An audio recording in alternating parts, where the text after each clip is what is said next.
The Cosmos Dialogue, a core mission of Cosmos Foundation, is intended to be a conversation starter that will lead to healthy discussions and deepen our understanding of some of the most pressing issues of our time.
Ladies and gentlemen, Assalamu alaikum.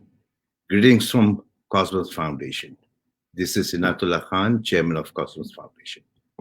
This live webinar is our response to the new normal that COVID-19 has imposed on the global society.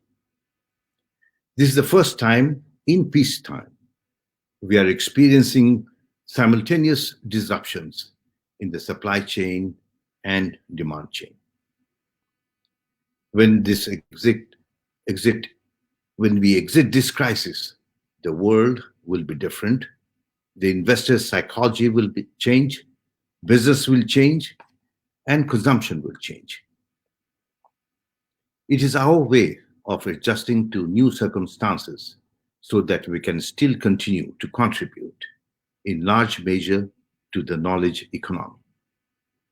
This is in line with Cosmos's mandate and aspirations, and in accordance with the hopes of all of you, friends of the Cosmos Foundation. We are always in your debt for your unflinching support. COVID-19 pandemic has fueled a global economic slump and disrupted supply and demand chain and has inflicted extraordinary damage. It has impacted on every aspect of our lives, our politics, our trade, our economics, our civic responsibilities, our social behavior, and even our families. As the world recovers, as it surely will, the recovery will come in different ways and in different shapes, such as V, U, W, L, or the reverse of what a square root looks like. Even in recession, the market is not reflecting the real economy. But when it eventually does, how will it impact our society? What kind of companies will succumb and die? What kind of new companies will emerge and why? Will digital acceleration receive such impetus as it otherwise could not have? Will it teach mankind to focus on other global issues that can also become major threats like climate change? This webinar will focus on the specific situations that Bangladesh and Bangladeshis confront, including what I've just narrated and how best these can be dealt with. We are delighted that we have a star-studded panel with us to discuss these issues. Dr. Zaidi Sattar, one of our finest economists, whose advice has deeply influenced government policy, Mrs. Rashida K. Chaudhary, a tireless social activist who has also been a policymaker in the government, distinguished Professor Haider Khan, a brilliant scholar and a most profound thinker in geopolitics, Dr. Rubana Haq, a leader of the most critical segment of our economy, the RMG sector, and Mr. Mohammad Aziz Khan, friend, entrepreneur, and head of a globally renowned Bangladeshi conglomerate, the Summit Group. Markets cannot defy gravity. How the real economy performs will depend on the trajectory of the pandemic. With these words, I would like to request Dr. Iftikhar Chaudhary, a globally reputed scholar diplomat, former foreign affairs advisor to the caretaker government of Bangladesh, and currently with National University of Singapore, to chair and conduct this live webinar on impact of COVID-19 on Bangladesh and its prognosis for recovery. Thank you. Thank you, Inayat, for laying down the parameters of this program. And I'm absolutely positive your comments will immensely help set the tone of our deliberations this evening, which I have no doubt will be very rich and impactful. Ladies and gentlemen, I'm delighted that despite so many constraints, Cosmos has been able to resume its much acclaimed dialogue events, albeit in this new format. I'm aware of the relentless efforts that Cosmos Chairman Inayatullah Khan and his team have taken to make this possible, and we are beholden to them for this. COVID-19 is not just a pandemic. It is also one of those events which may be seen as a disruptive catalyst, indeed a watershed point altering the course of history. While it has changed the world in many ways, our interest is naturally focused on our own country, Bangladesh. So, how is Bangladesh affected? What are the challenges? How is the nation confronting them? And how can we overcome these? As you have heard, we have a very distinguished panel to address these questions. Each of them, each is an extraordinarily talented thought leader in his or her respective field. Now, each speaker will have 7 minutes to make an initial presentation, following which I hope we shall have sufficient time for Q&A segment and other deliberations. I shall cut to the chase and immediately begin by inviting to the microphone Dr. Zaidi Sattar, my friend and erstwhile colleague in the government service, today one of the country's most renowned economists. Though billed to speak on macroeconomic aspects of impact and recovery, his focus will be on trade and trade policy issues. Zaidi, you have the floor. Thank you, Chairman. I appreciate this opportunity. Thank you for giving me this platform to vent my thoughts. And as you mentioned, my limited understanding of the global and national issues tends to focus on trade issues mostly. But in this particular instance, before I get to trade policy issues and the prognosis for economic recovery and the role that trade policies could play, I have to wade through a lot of macroeconomic indicators and the scenario unfolding as a consequence of this pandemic that we are all faced with right now. So the first point here is that here we have health and it's a global phenomenon. It's a pandemic, not just an epidemic. And the fact that Bangladesh economy today is far more integrated with the world economy. And one way of making sense of that integration is through Bangladesh's trade as a percentage or as a share of GDP.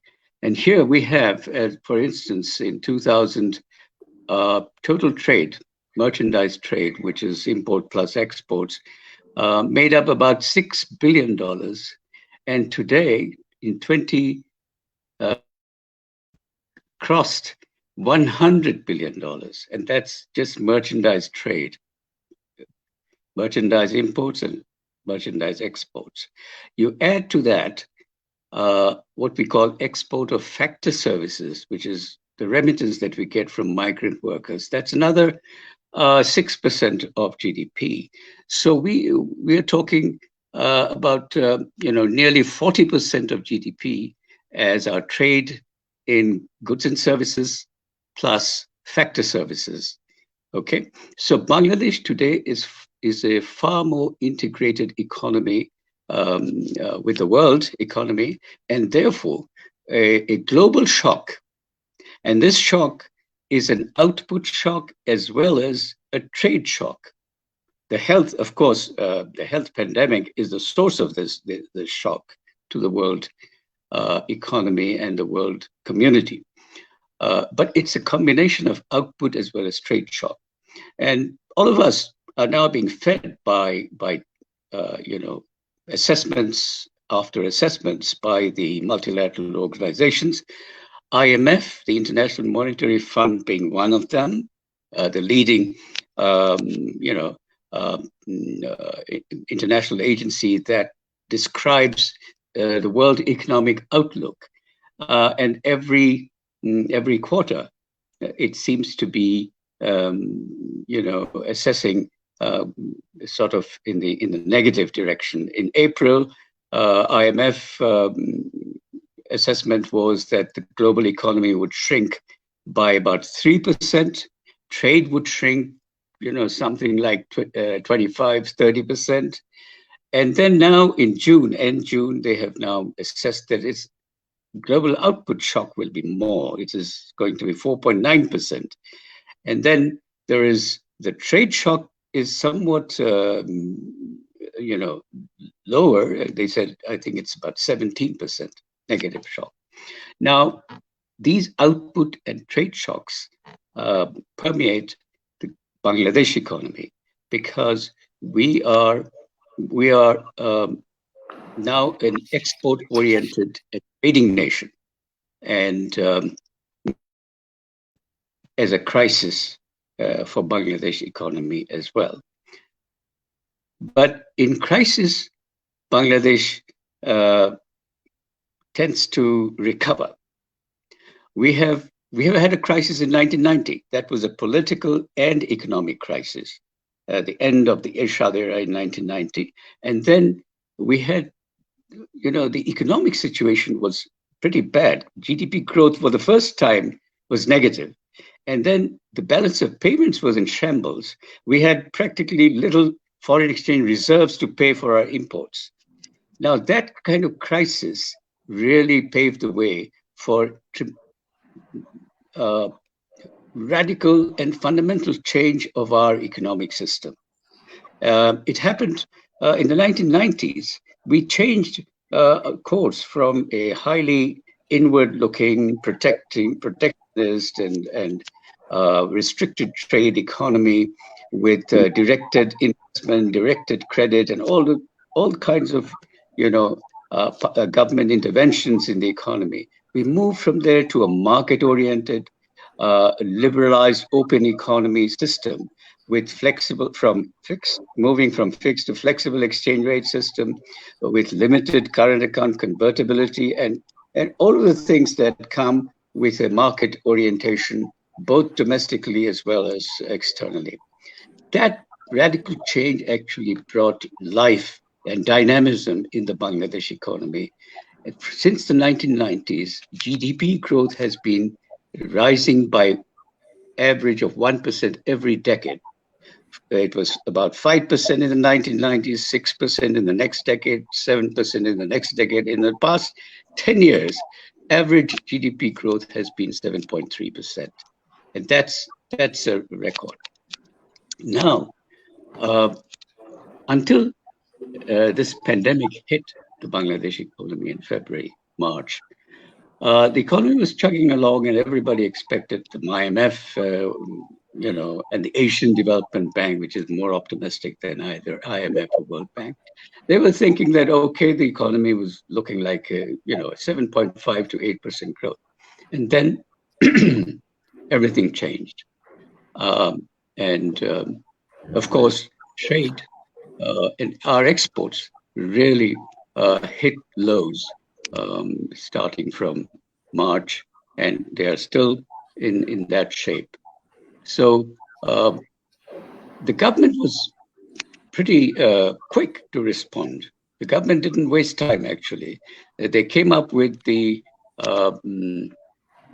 fiscal package, stimulus package, and the monetary easing which goes along with it. So we had a combination of monetary easing and fiscal package to address the immediate shock from the pandemic, as well as the economic shock.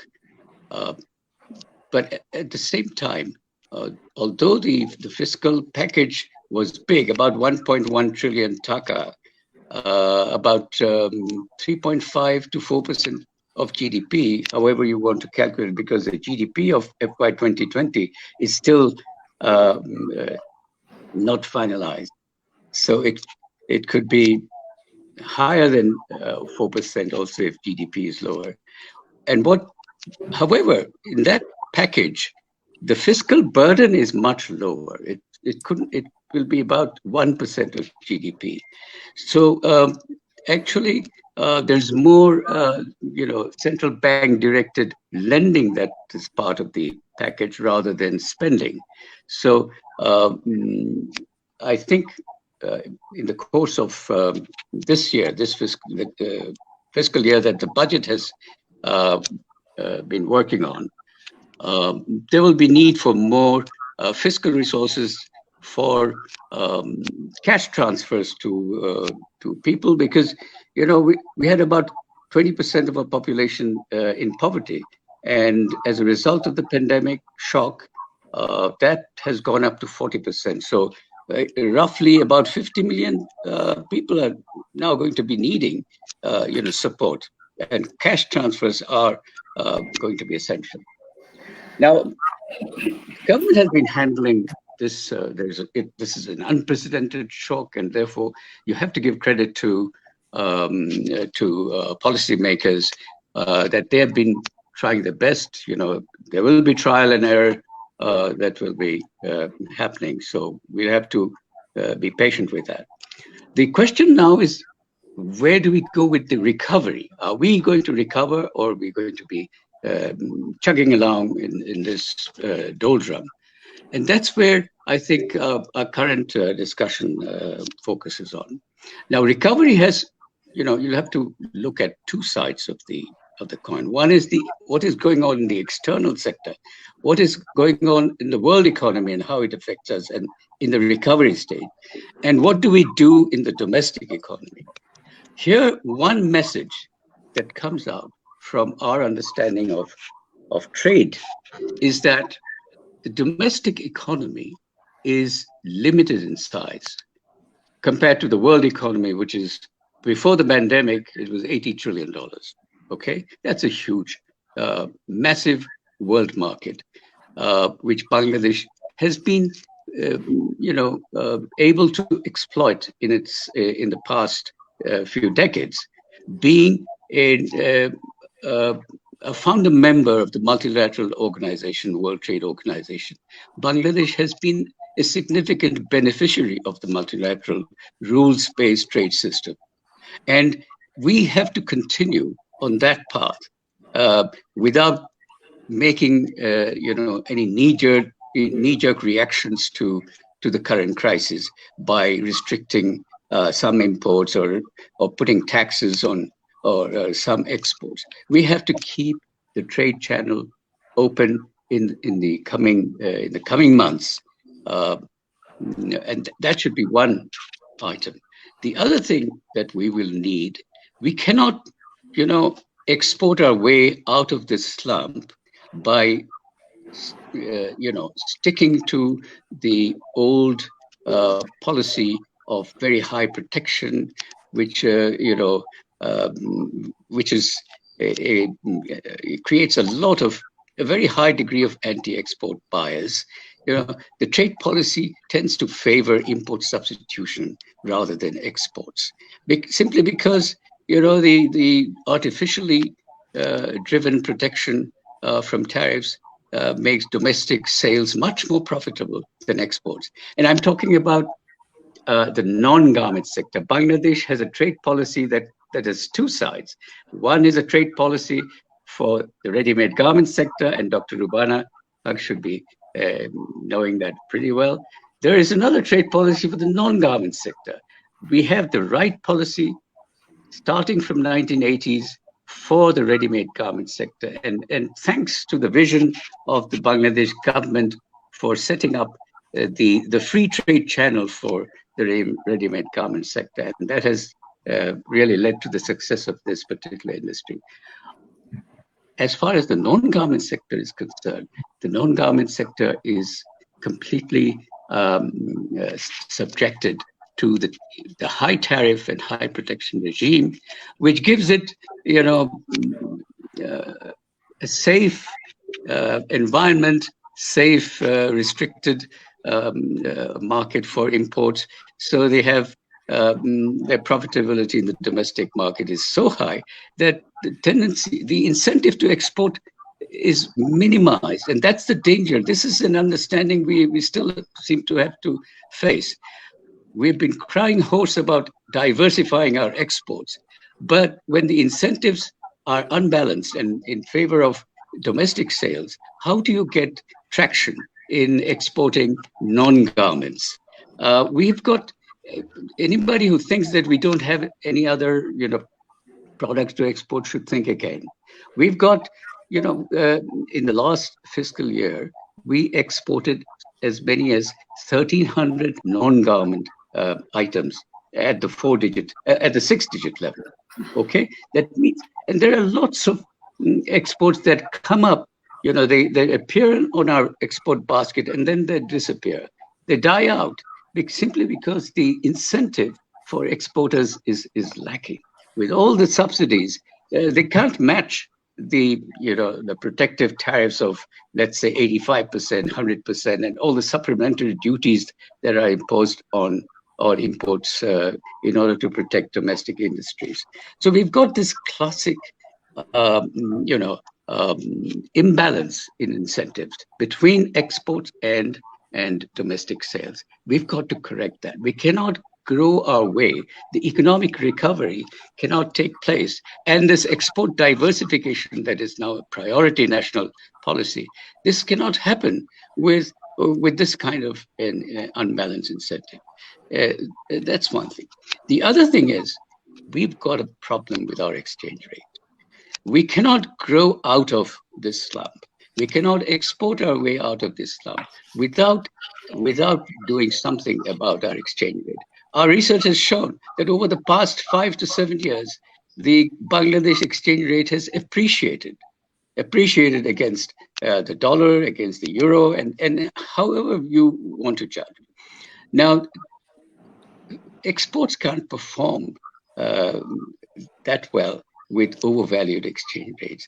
Country history and cross-country evidence is very clear, where export performance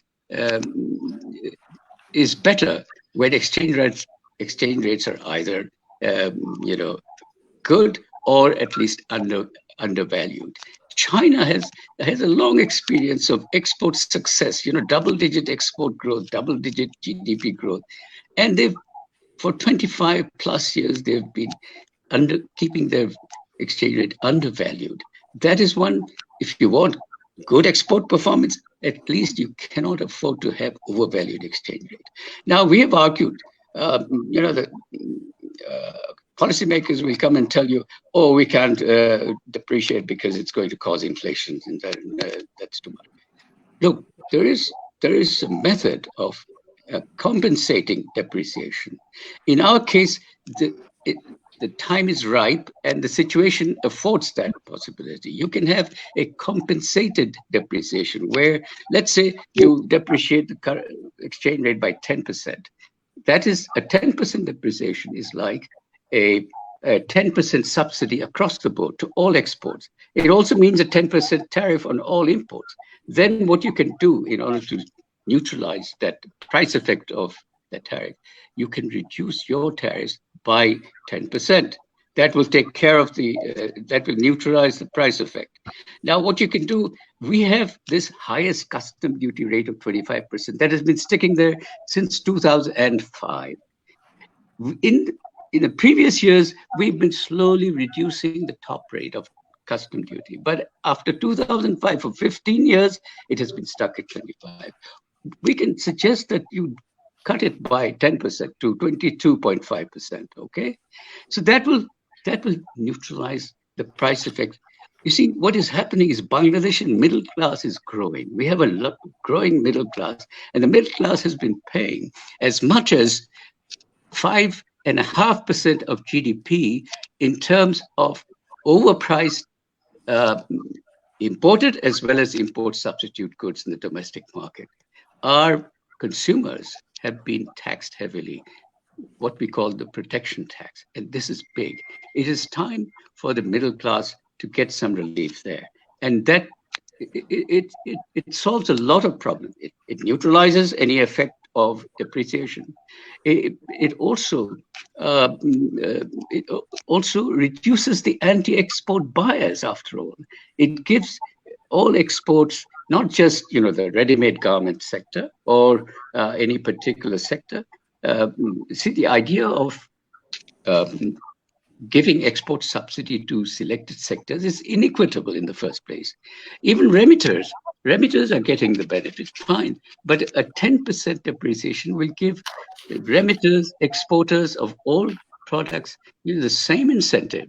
And that's a highly equitable, I think, policy that should be useful. And in the post-pandemic recovery stage, I doubt if Bangladesh can export itself out of the slump without a decently valued exchange rate.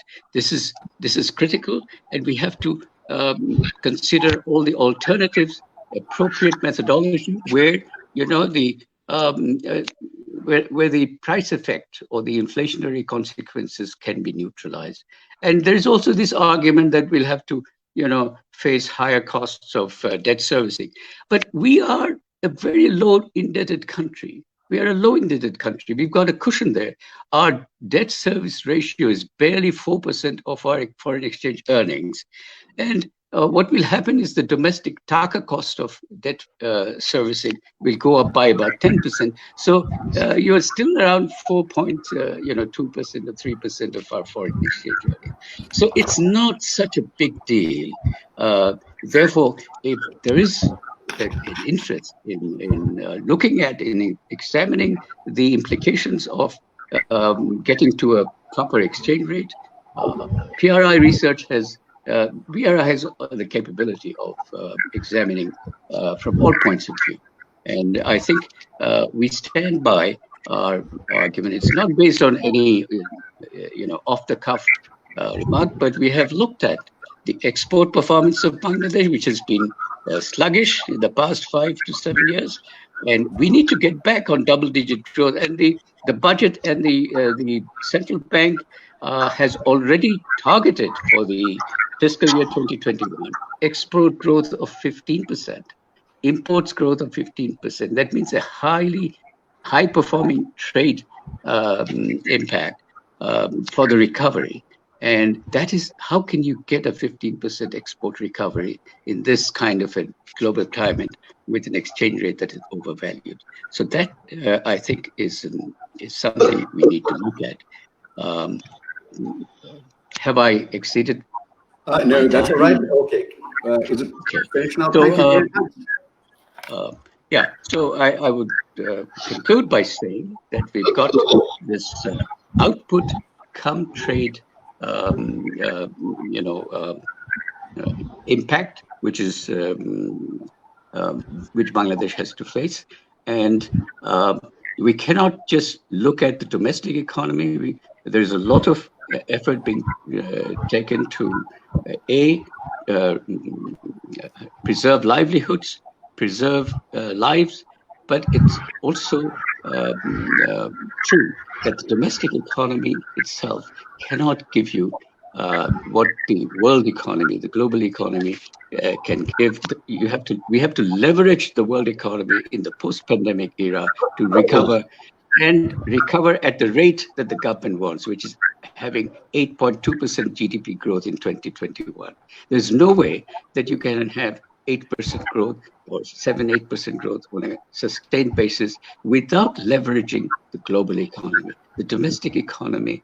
The Growth Commission led by Michael Spence, the Nobel laureate economist, has concluded that developing economies like Bangladesh can grow at 7-8% consistently, but they have to leverage the global economy. The domestic economy cannot give you that level. Thank you very much. Thank you, Zaidi. That was an excellent expose of where we are and where we ought to go. I should also like to thank you for leading the PRI in the direction that you have just stated. You're doing excellent work, and we are very beholden to you. But just before I move on to Mr. Rashid Chaudhary, just one question to ask of you, Zaidi, and if I could get a very quick response. You talked of keeping trade channels open. Now, how about entering into free trade arrangements? Do you think FTAs are a good idea to keep retain our markets for the post-COVID period? And are we in a position to go that way? A quick response. Is that a question to me?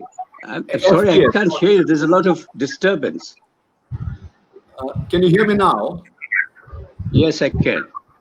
The question is about FTAs, free trade arrangements. Yes. Yeah, yes, good point. Okay. Yeah. Let me get to you on that one. FTAs. FTA stands for Free Trade Agreement, which means, countries, if it's a bilateral FTA, the countries will be moving, let's say, in a staggered way towards, zero or minimal tariffs. Now, what is the starting point? Bangladesh currently has some of the highest average tariffs in the world.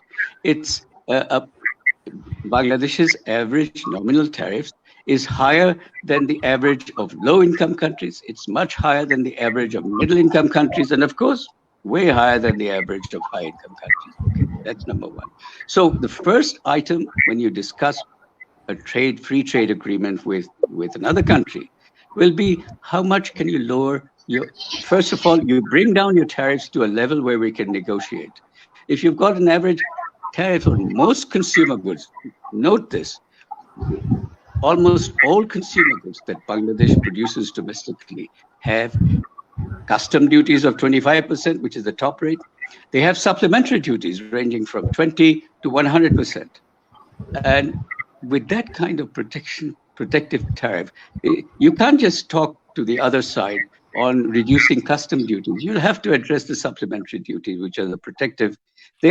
Our research has shown that 95% of supplementary duties are actually protective. And the budget statements tell you sometimes that we are imposing supplementary duty of this in order to protect our industry. Repeatedly, we get that. So supplementary duty is imposed under the VAT Act and is supposed to be trade neutral under the law. Supplementary duty is supposed to be trade neutral. That means it is not supposed to be a protective tax. And we have been doing that. We are in LDC. People, other countries don't object. They don't bring it to the WTO. But once we graduate from the LDC status in 2024, all right, these issues will have to be addressed. Very good. Very good. We shall now move on, and it gives me great pleasure to invite to to the microphone Ms. Rashida Chaudhary, and she will speak to impact of COVID-19 on women and education in Bangladesh, prognosis for recovery. Mrs. Chaudhary. Thank you, and a special thanks to Cosmos for inviting me to this, star-studded panel. Wonderful. Thank you so much. Good evening, everybody. Uh, as you have said, Dr. Chaudhary, that COVID-19 is not only a pandemic; it's impacting everything from our lifestyle to environment, everything. And that's where education comes in. And the topic that you requested me to speak on is its impact on women and education. Yeah, I will not talk about either or way because one is impacting the other. The global scenario is that the first education, I will talk about pre-primary to higher education in a nutshell.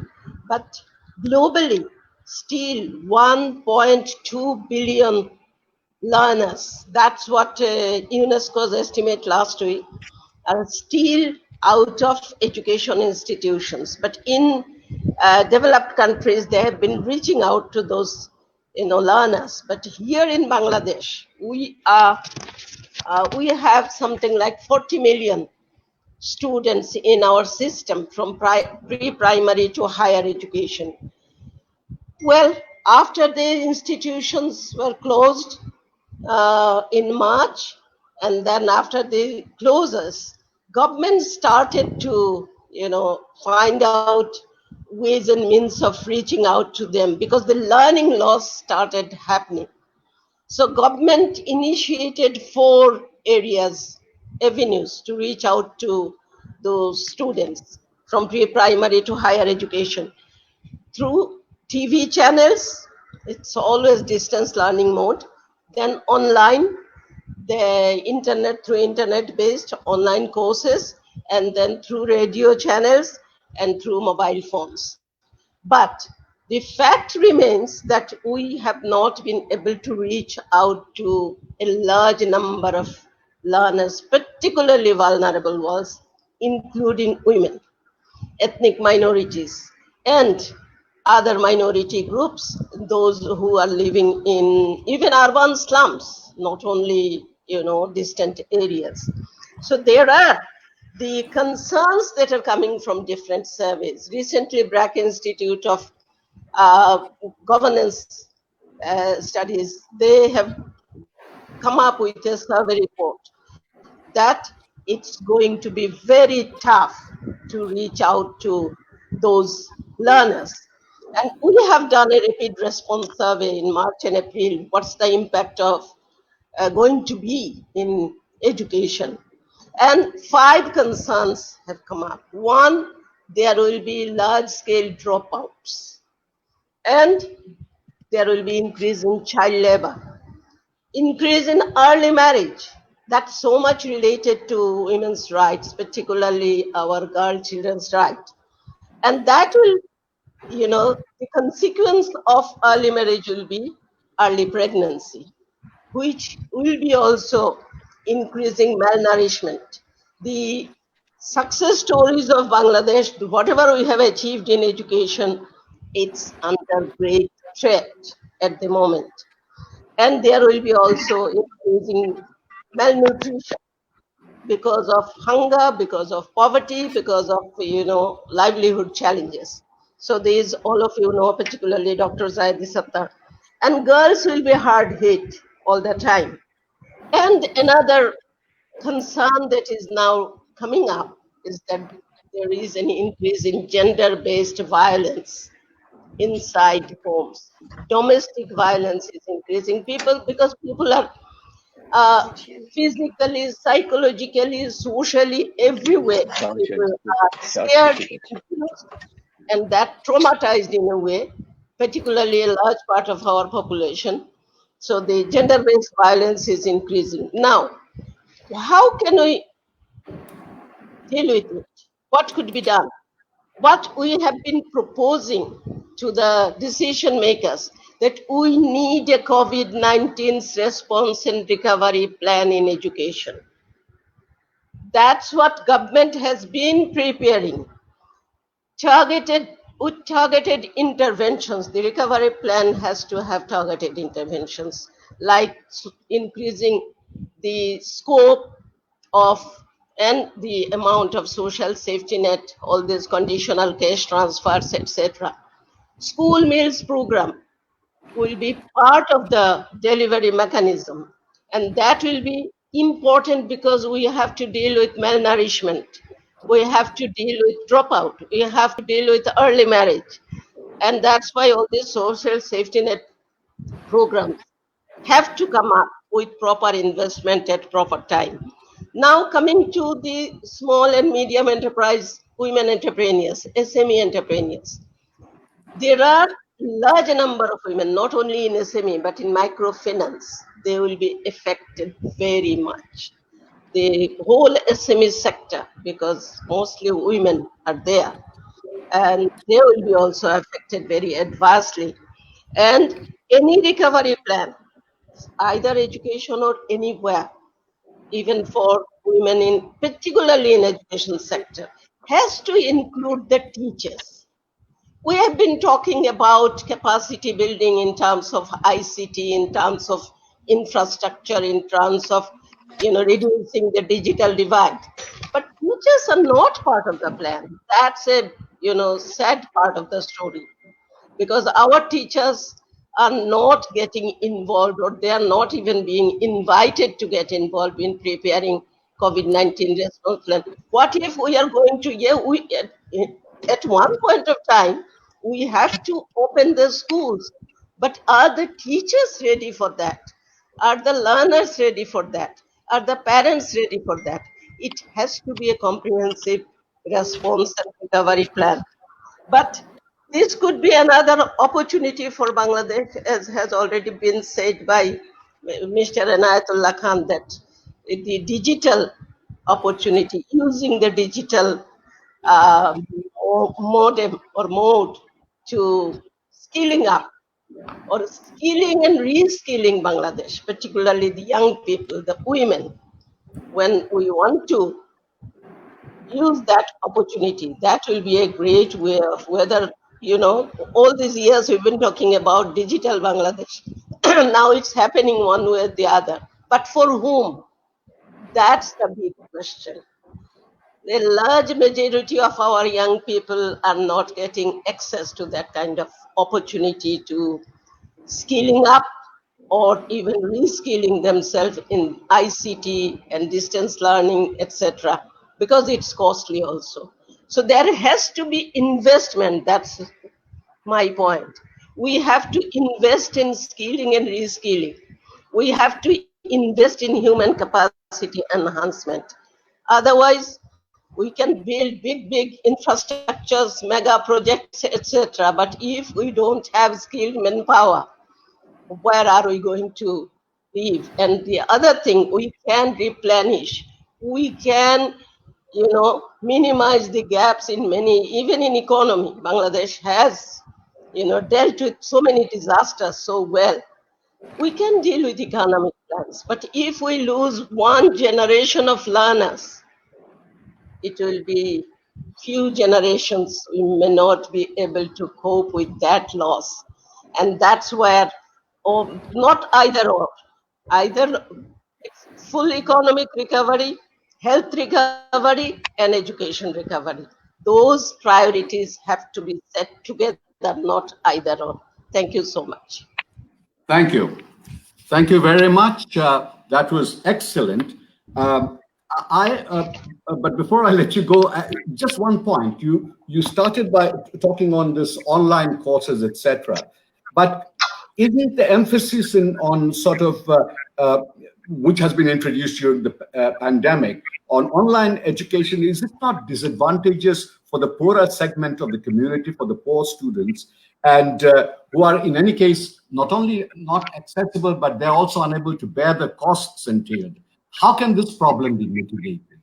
That is one question for you. And I want to speak to the other audience. What I'm getting are very long comments on the screen, but our staff are sort of trying to sort of create questions out of these short, sharp ones. So the comments are not very helpful.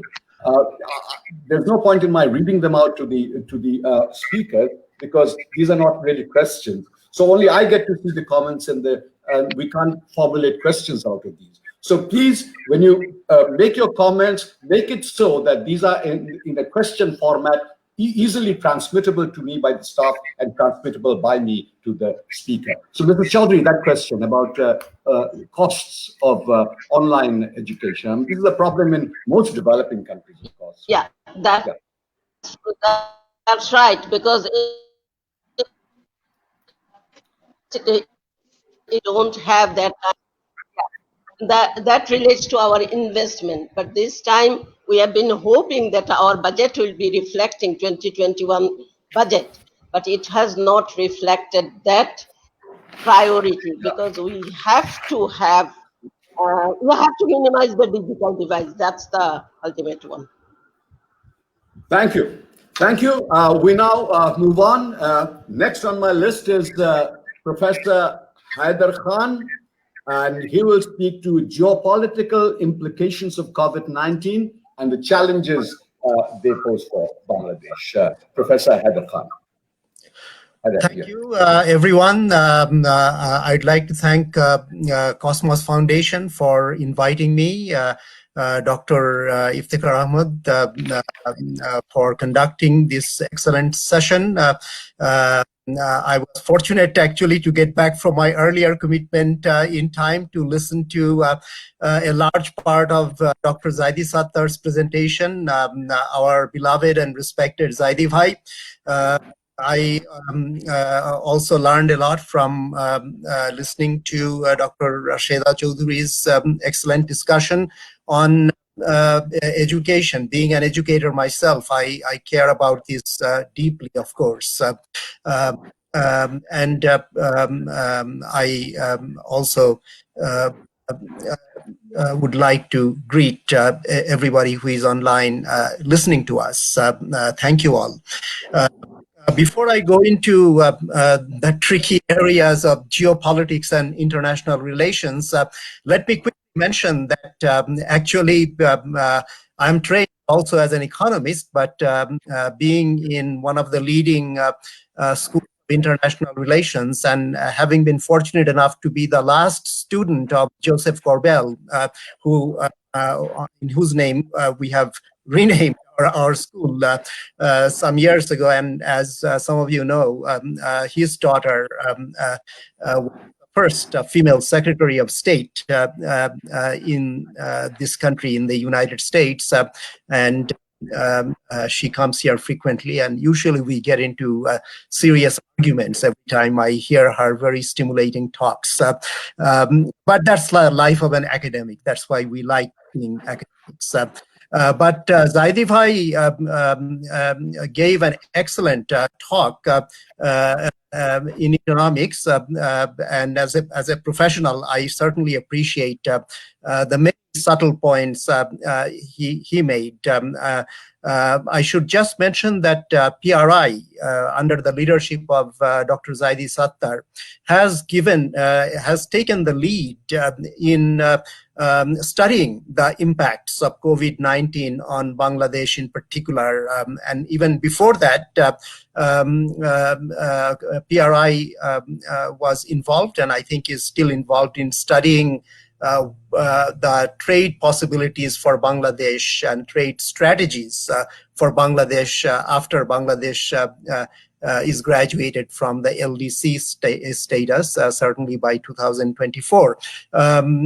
So I learned a lot actually from that. Let me just quickly mention a few things that I have done and I'm doing on economics in this area before going into international relations aspects, which will be the main substance of my talk this morning. With Zaidi Bhai's help and the help from PRI, especially Professor Bozlul Haq Khandekar, I was able to carry out, which probably was the first multi-sectoral study of the impact of COVID-19 using 2017 social accounting matrix for Bangladesh and the 2016 household income and expenditure survey. And Zaidi Bhai and Dr. Akhtar Mahmood, Akhtar as we call him, and I wrote a memo, which is an executive summary and further reflections on that technical paper, and submitted it to the chief economic advisor to our honorable prime minister. And we had some dialogues with him, and we, of course, will carry on dialogue and try to help in any way we can. Since then, by using the BRAC rapid perception survey, which is an important contribution, I think, on ground right now. Dr. Mausumi Mohapatra and I have written a short paper on gender aspects of COVID-19 impacts and what kind of policies we need to undertake if we are sensitive to the issues, as we should be, we think.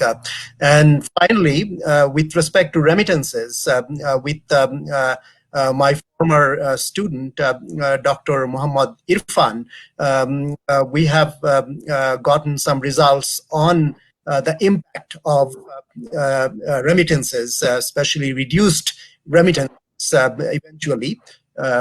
Because of Eid and other things, they actually increased, but that's only a very short-term phenomenon, we think. So in these areas, work is important and ongoing. But today, I will discuss the more strategic aspects of geopolitics in these changing times, with particular reference to trade possibilities for Bangladesh as well. So in that respect, I think Dr. Zaidi Sattar has very ably set the scenario for us. I completely agree with his analysis, including I should emphasize his comments on the need for exchange rate policy in Bangladesh that is more appropriate for the times that are unfolding right now as we speak. Okay, so let me, without further ado, go to geopolitics and international relations, and what can small countries like Bangladesh expect, and what can they do? These are really very crucial questions. Now, those of you who have studied international relations, I know we have some experts here. You know that most of the humor in international relations is really black humor.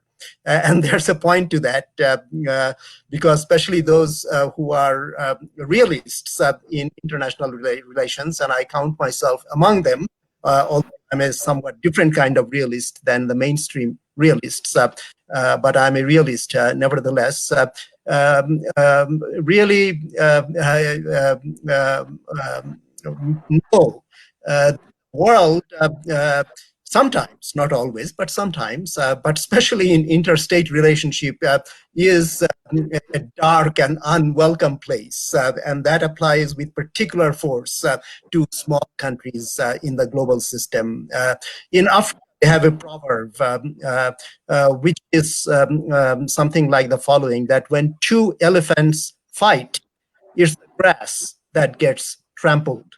In fact, one of my dear departed colleagues, Professor George Shepard, who is a founder of the field of African studies in the United States and Europe, he wrote a book with that title, The Trampled Grass. And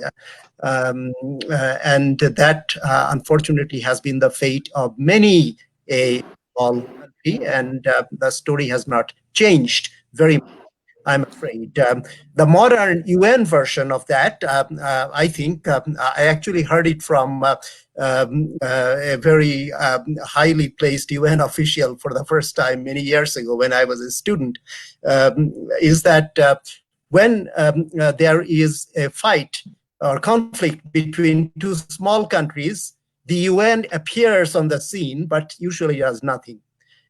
When there is a fight between a large country and a small country, the UN stays on the sideline and observes what the large country does to the small country. And when there is a conflict between two large countries, the UN disappears completely. So that is from a very authoritative source, I'm afraid. But in international relations, geopolitics also has a long and checkered history. Initially, it was a very chauvinistic and one might say imperialistic part of big power politics analysis of great power politics and policies. But since the 1960s, a critical group has emerged, and I count, although I come much later to the scene, as part of that critical group of thinkers about geopolitics, that geopolitics is not just about the great powers. Geopolitics is really about not just the position of the small powers or small countries.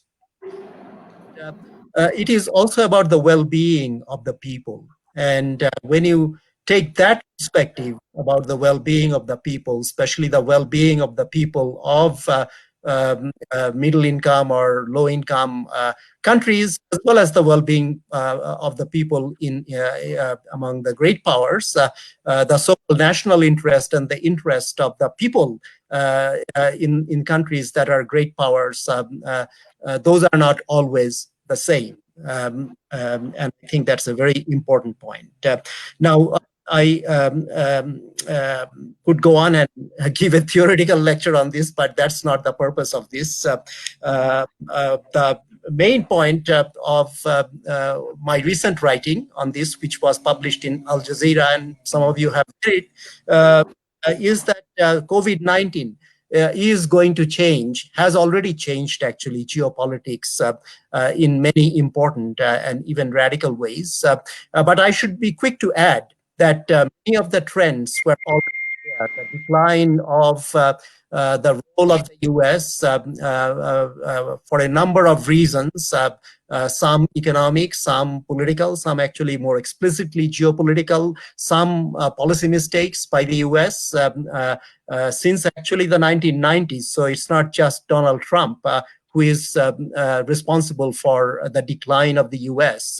In a way, you could even argue that Donald Trump and his policies reflect the decline in many respects, many important respects of American power, but certainly his incompetence and stubbornness and sometimes plain foolishness.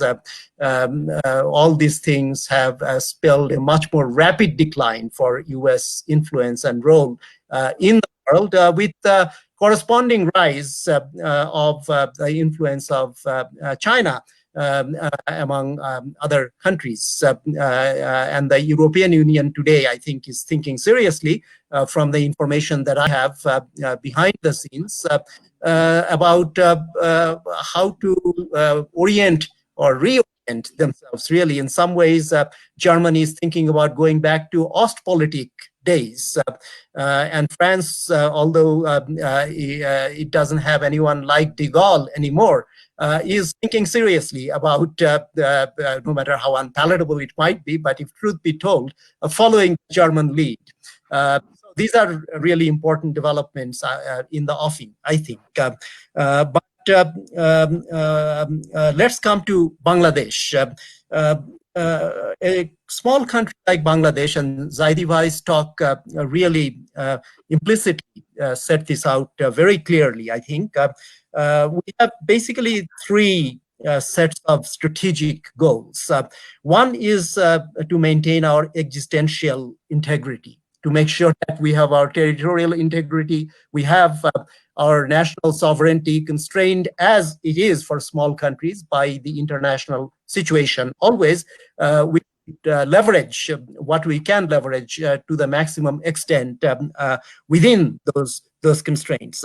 Secondly, we have to, given the history of our Mukti Juddha, our war of liberation, the history of our struggle for having a society, a polity, an economy that will serve the people, the well-being of the people, we need to focus on equitable economic development through appropriate international relations, both economic and political. And they are intricately interrelated, as Zaidi Bhai certainly pointed out from the economic side and particularly from the trade side. And I've done some work on trade myself when I was at UNCTAD in Geneva, advising the Secretary General. I used to go to WTO meetings. Sometimes I gave some talks myself. And I know that the rule-based trade system is not always what it is made out to be. On the other hand, if we have skillful negotiators on our side, people who are knowledgeable, people who are true patriots, and people who can argue skillfully with evidence and form the right kind of alliances, however temporary, then we can maneuver. We may not always get what we want or need, but we can avoid sometimes the worst of the consequences. And having said that, overall, I think an open trade system where tariffs are reasonably set, where export targets are, where monitoring and accountability, as we can learn from the East Asian countries, especially South Korea, if those are done properly, then certainly export-led growth can also be equitable and to a large extent genuinely development-oriented set of policies. So Bangladesh has a great deal to learn, a great deal to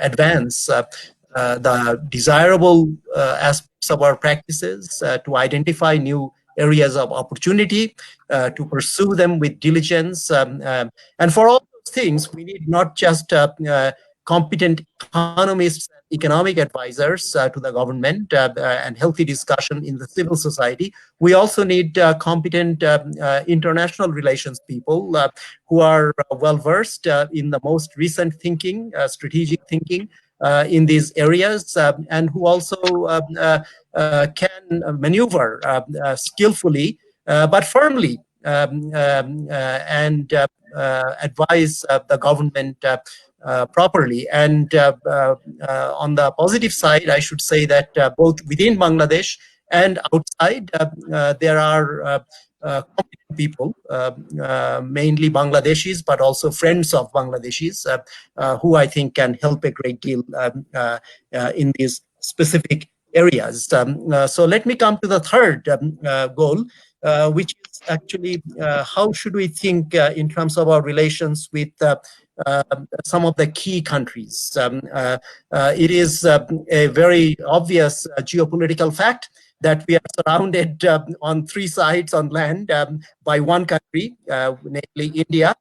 We have another country which is not always friendly to us, Myanmar, on the south, and then we have the Bay of Bengal, but we are not a country with a strong navy, so we cannot really control much of Bay of Bengal, and we should remember that as well.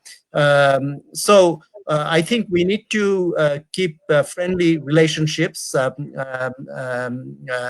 both in rhetoric and in practice with the neighboring countries, but we also need to practice a time-honored strategic move, which is called balancing countries.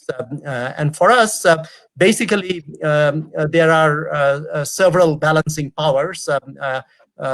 the US, we have the EU, but more importantly, I would say we have China and Japan, especially with China as an emerging power. We need to monitor very carefully, carry on dialogues amicably, but substantively with China and with Japan at the same time. And who knows, we may even be able to play a very positive role in advancing East Asia towards peace by being a bridge country, say, between China and Japan, or China and South Korea, who already actually have very good relationships, or Taiwan and China. Another bridge role for Bangladesh is that it is situated in South Asia, in today's jargon, but it is also a Southeast Asian country. Also, because we have connections with Middle East through Islam, and I mean here the more positive aspects of Islam, not the fundamentalist fascist aspects that has emerged from a few countries, but not all Islamic countries are like that, and Islam certainly as a doctrine is not like that, and we need to remember that. So we can play a bridging role also among these countries, but we need competent analysts, and that is my final word. And I think Zaidi Bhai this morning illustrated for us, Dr. Rashida Chaudhary illustrated for us what competence in our specific areas of expertise really can do for us. And I think we should send a message to our government that we are patriots who are willing to help our country negotiate this very difficult period now and in the future. And we are ready to give all our expertise for this purpose. Thank you very much. Thank you, Haider. That was very good. It was a very complex subject, and I feel that you've done it great justice. One question, though, I mean, you talked of this balancing towards the end of your discussions. There is a lot of talk about decoupling. You are in the United States and in America. They're talking about decoupling between China and the United States.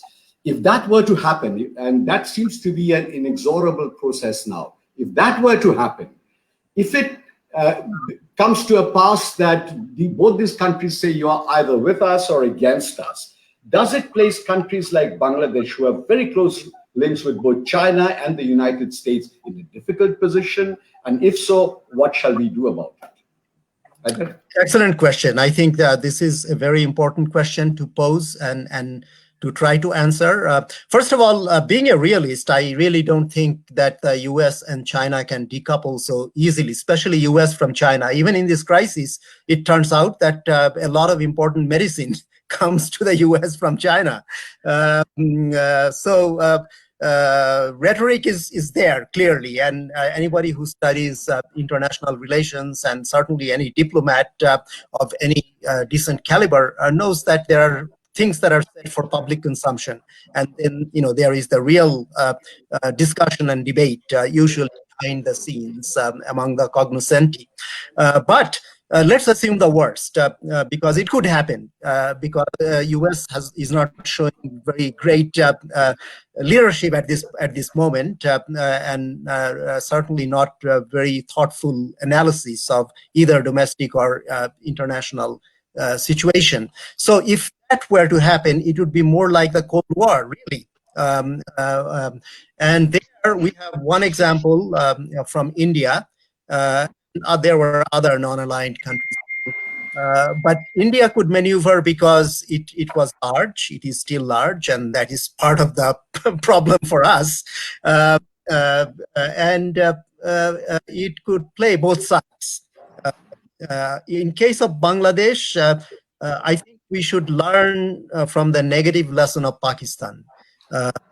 Pakistan was so eager to court the and to be courted by the United States that it really became too close. In fact, became basically a client of the United States in the 1950s and 1960s, and it tried belatedly to balance some of these things by trying to become close to both Soviet Union and China, and succeeded in becoming close to China, which it still is, and Pakistan benefits from that relationship, certainly.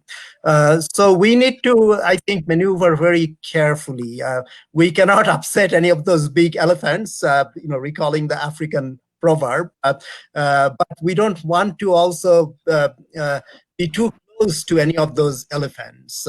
So this is going to require great skill and ability to be both independent and also to compromise in certain areas at certain times.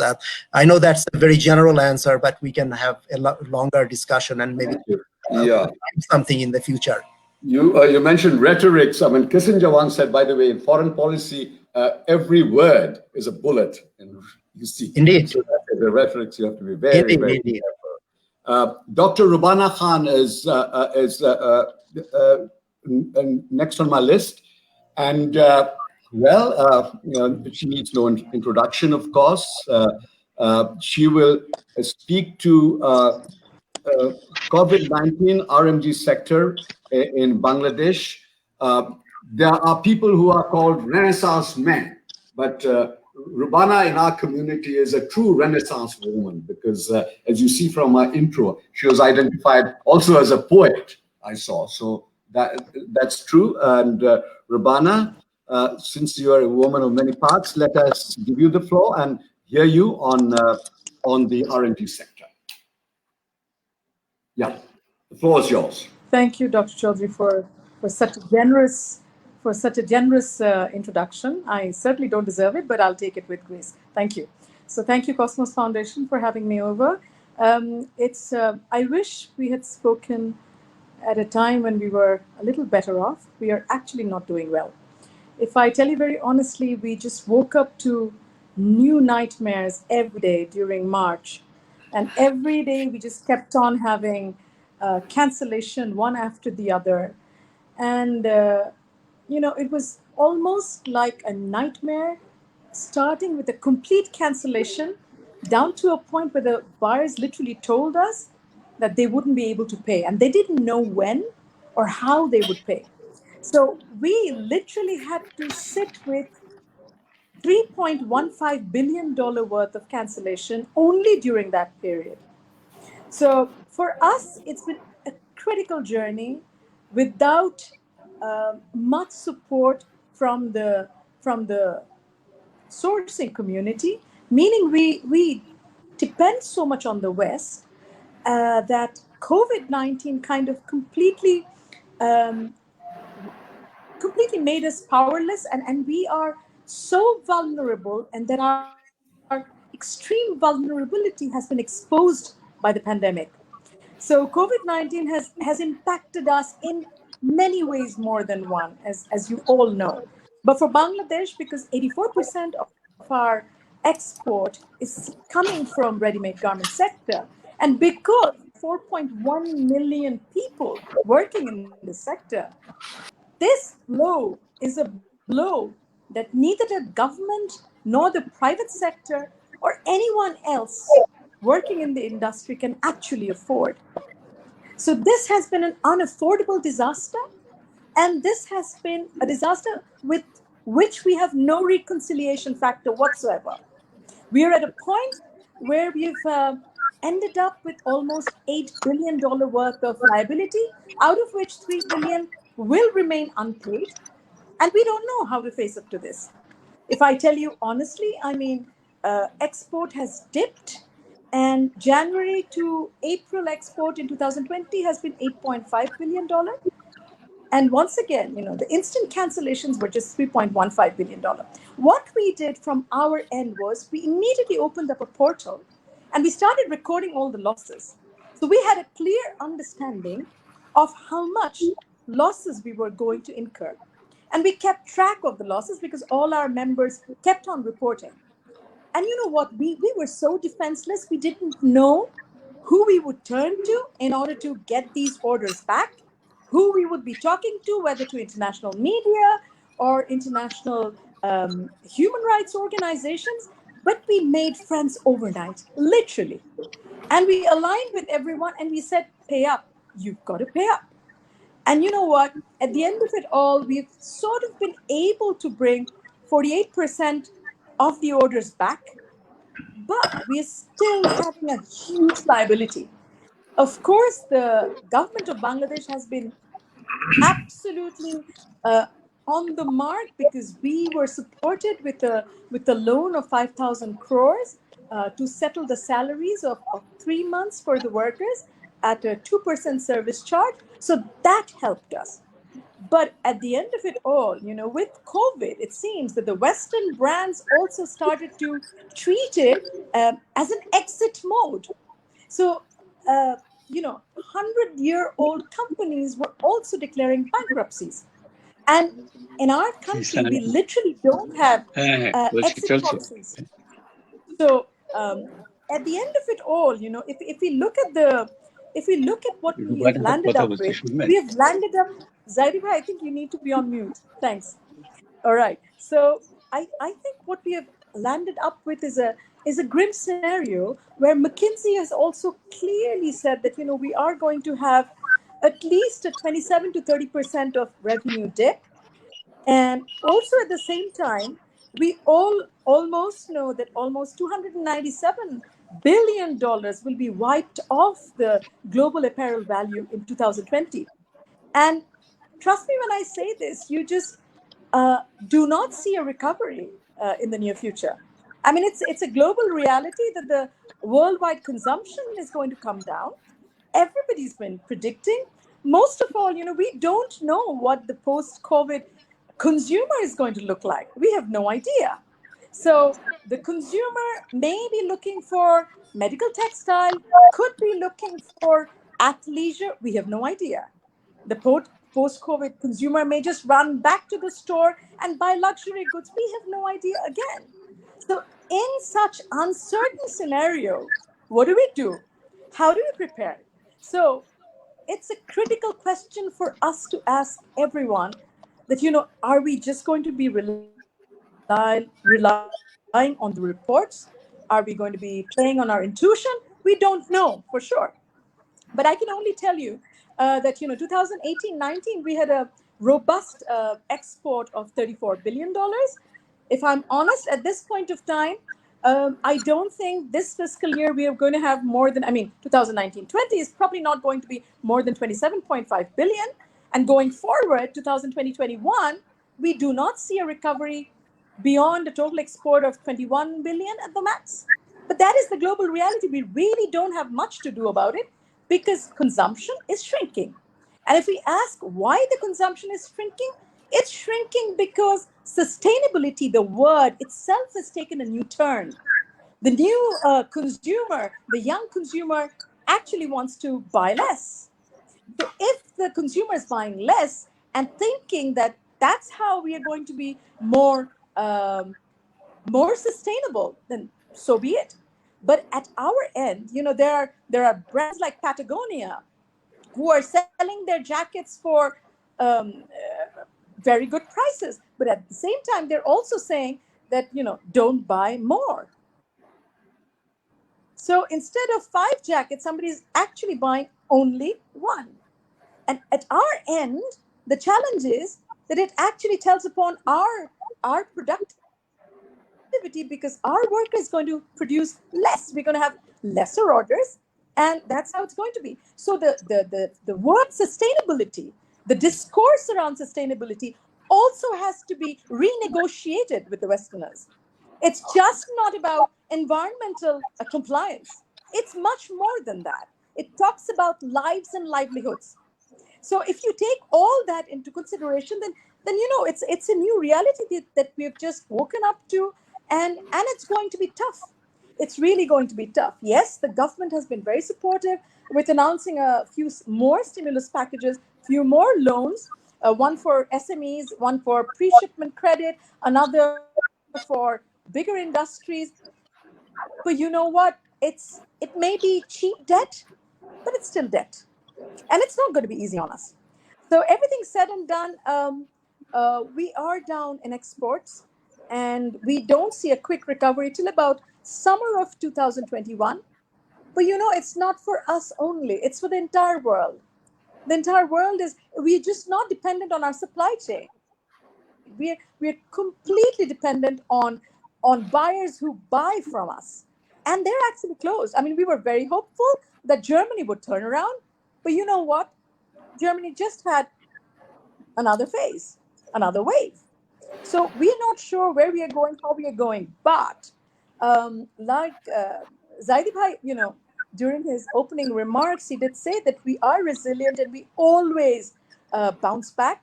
I'd like to just say that, yes, we are resilient. And I often say that Bangladesh is like a phoenix, especially ready-made garment industry, and we will rise from the ashes. I don't know how, when, but I know that we've got to bounce back because we have so many people in this sector, and we just cannot afford to let any of them down. Thank you. Thank you very much, Rubana. That was excellent. But while we are waiting for the phoenix to rise, two very quick points for you. One is what about this Chinese offer of this duty-free of a raft of items, 5,151 or such? Would that make up for the loss of the Western market?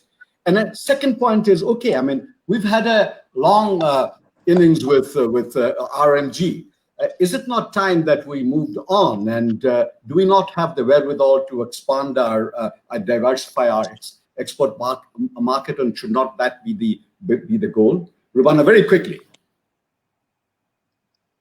Yeah, sure. Dr. Chaudhary, I'd just like to tell you that, we almost had, no, not almost, we had duty-free access to almost 60% of the items of all the tariff lines under our LDC scheme through the WTO notification. So this has been extended till 98. So under this, in chapter 61 and 62, I believe, of the AKS schedule, we were covered for more than almost 200 items. So we were anyway duty-free for most of our apparels. So with this, we have two ways of getting duty-free from China. One is, of course, through the LDC scheme, through WTO. The other is APTA.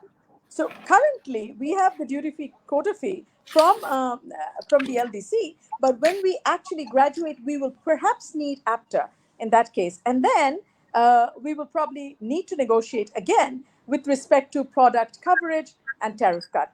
The export to US to China was actually around $506 million in 2017 and 18.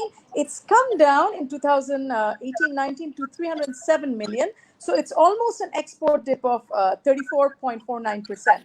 So, it's nothing new really, but it's good. And of course, while we have challenges, we also have opportunities. So we have now PPE opportunities coming in. People may just be, they may be buying more masks. They may be buying more of the other personal protective equipment. We really don't know, but that's something. Another thing, Dr. Chaudhary, is the US-China trade war. Because of that, the sourcing of the US sourcing from China has actually gone down by almost 52%, and it's gone down by 2% from us. So 52 against 2, but then again, Vietnam has had a tremendous advantage. They've actually bounced almost up to, extra 7%. So we have an opportunity to capture some of the products that US actually sources from China, considering that, there's more than 52%, which is actually dipped. Thank you.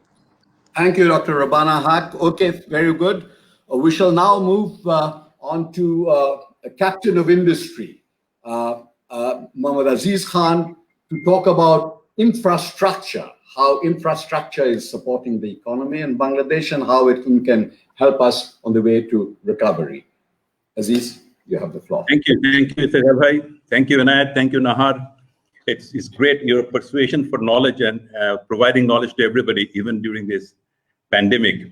I congratulate Cosmos Foundation, as well as my friend Inayat and everybody that you have done this. I'm also truly honored to be sitting with the panelists of such distinguished nature. Thank you very much. But let me start with a positive side of it. I have been walking around and hearing all of you. that you require darkness to see the stars. There is a saying like that, that you require darkness to see the stars. So, and Zaidi Bhai had said in his remarks that Bangladesh tends to recover from any sort of calamity or so and so forth. So that way, Bangladesh probably would be coming around somehow. Rubana has been saying the challenges that they face. We have always found that the Bangladeshi workers, Bangladeshi entrepreneurs, Bangladeshi politicians across the field, in my opinion, are very hardworking and very desirous of returning back. So I personally feel that we will return back faster than many other countries. In my personal opinion, at this point in time, from the generation of electricity, I can see that there is a lot of generation of electricity, which inter alia means that the industries are working again. That is the index that I can work with, the quantity of electricity. Of course, Rubana also has power plants, so I think she also has seen that. On the other aspect, because Inayat said something very interesting. Inayat mentioned that the markets are not reflective of the situation. That is true for the United States market, but in my opinion, Bangladesh's capital market is very well reflective of pandemic, as well as reflective of the current situation, which is a stagnation. Bangladesh markets that stagnate. I personally feel that that's reflective of the real situation. Well, the pandemic will bring about a novel world. The name itself, it's a novel, it's a new, and it will bring about a new life, new culture, new way. And also on that, along with that, I would also like to say that the world is relative. Ever since Einstein's theory of relativity, the world is relative. So as the rest of the world goes down by 5%, 6%, 7%, United States 8%, United Kingdom 10%. Bangladesh, according to World Bank and the Asian Development Bank, could be doing 5%, 6%. According to the government of Bangladesh, of course, 8.2%. So the relative wealth of Bangladesh perhaps could go up. And then the next thing that I see is really that 175 million people, populations have been accepted as an asset rather than as a liability, which was the situation a couple of decades ago. But today, population is taken as a good thing. Bangladesh is the 8th largest population country in the world. So we have to be looked into. I also feel that accolades should be given to the government of Bangladesh, who has been working very hard since 2008 in improving infrastructure. Bangladesh now generates electricity and which reaches almost like 90% of the households, which is a great thing. I mean, from 3,000 megawatts to 20,000 megawatts. That's a huge achievement, which is unprecedented in any other country. They have also provided natural gas with the import of natural gas. So that also is an amazing task to think forward what the needs of the country would be. And during this COVID time, we have seen that, as I said, that the electricity generation has moved up, that it could be too much contained because of the availability of electricity. Similarly, in other infrastructures like roads, what the bridge is coming up, we have 2-3 ports coming up. The Matarbari deep sea port with 18-meter draft, which would be connecting Bangladesh with the rest of the world, including the United States and Europe. Paira port, we have bay terminals, 3 ports coming up, which would actually treble the capacity for import and exports and international trade, which is the foundation of the modern society, modern civilization. I fully agree that import and export is what enables countries to become wealthy. We see that also in sub-Saharan Africa, where countries are not connected with ports, cannot do good. So therefore, that has been also taken care of. We see the metro rail in Dhaka. We see the undersea tunnel in Chittagong connecting Anwara with Potengam. So we see Podda Bridge. So the focus has been on infrastructure so well that it is difficult for me to say that it will not continue to be so. But in reality, post-COVID, I also think that there are huge opportunities that will come up. The huge opportunities will come up because there is a demand shock, as all of you have mentioned, and the supply shock. The demand shock would encourage the whole world to supply to Bangladesh. The demand shock would also, along with that, the China-United States relationship, which will become sour, would encourage them to support countries like Bangladesh more enthusiastically than they did before. Interest rates have come down to zero. Infrastructure is a capital play, long tenor capital play. So therefore, I also feel that these low-cost funds with long tenor availability would help Bangladesh's infrastructure. Along with that, Bangladesh would also be able to now negotiate in a from a much more stronger position. The trends are such that the suppliers do not have places to supply, just like we do not have garments to supply. Similarly, we are in difficulty in the other exporters of machineries and capital goods are also suffering lack of market. So we can negotiate better terms with them.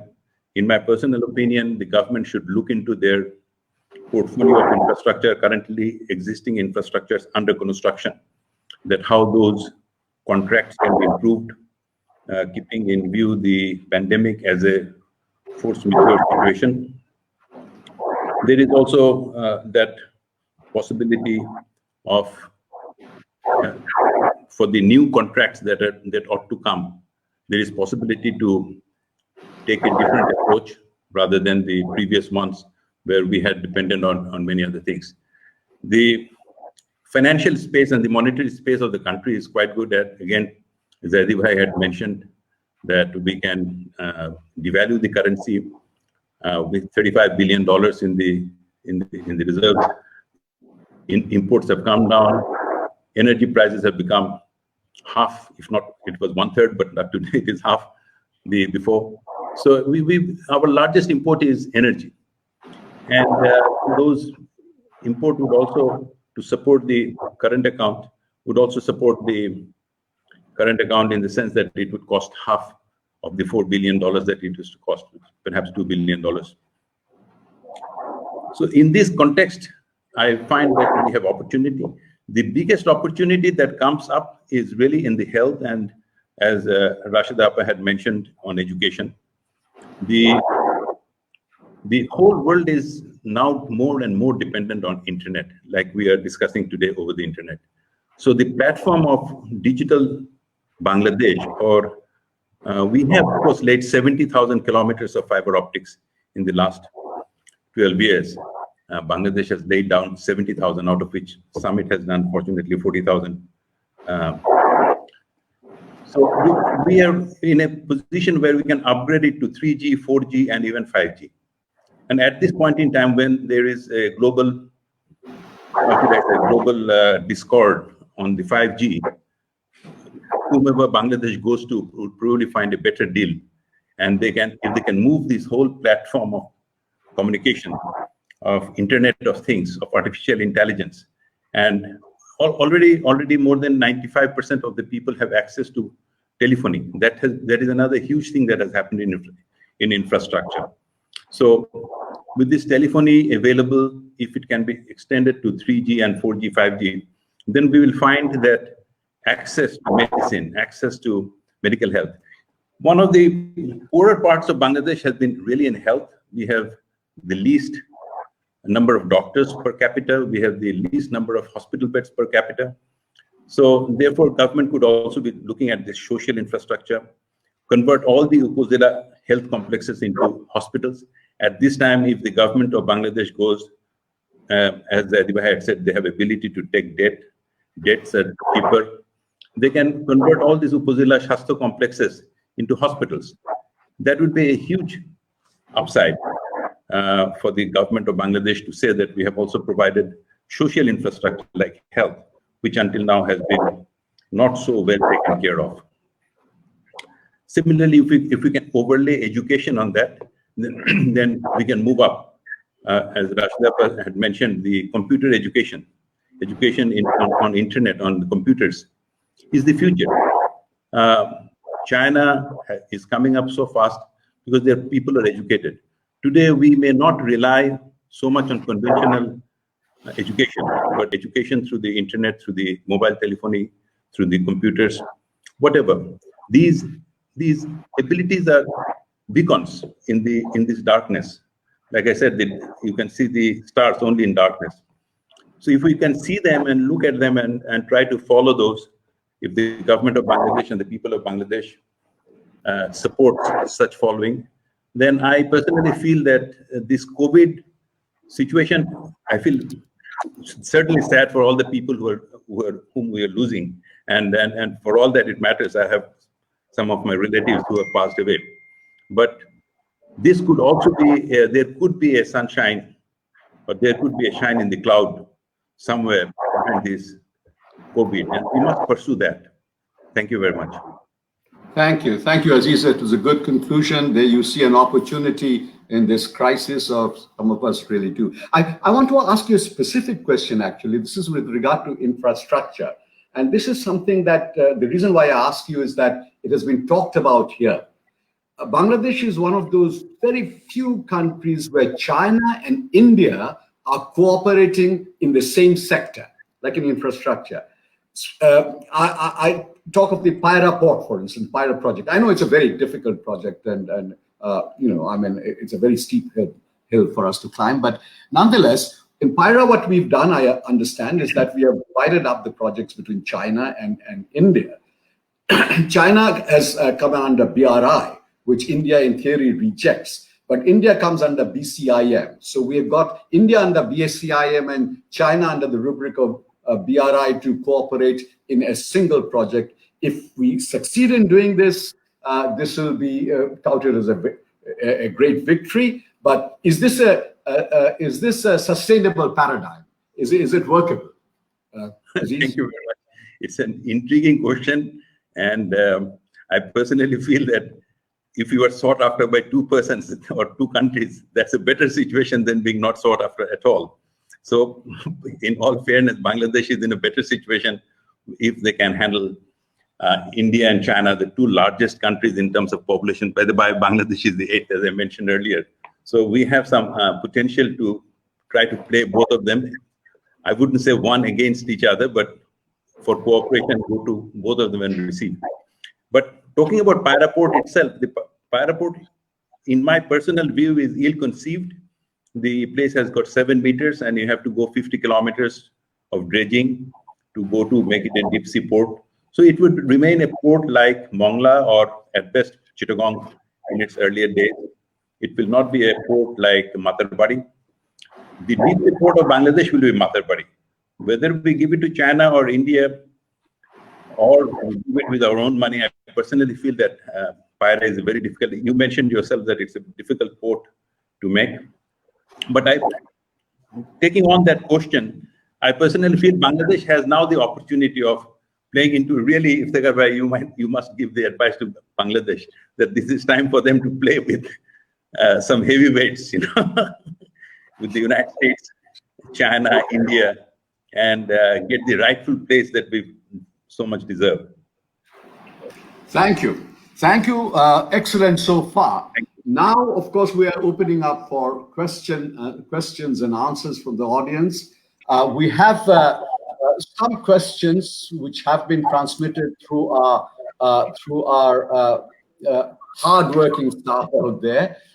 Now, one of this is about the possibility of social unrest that may be created or is being created by a combination of the impacts of both the economic and social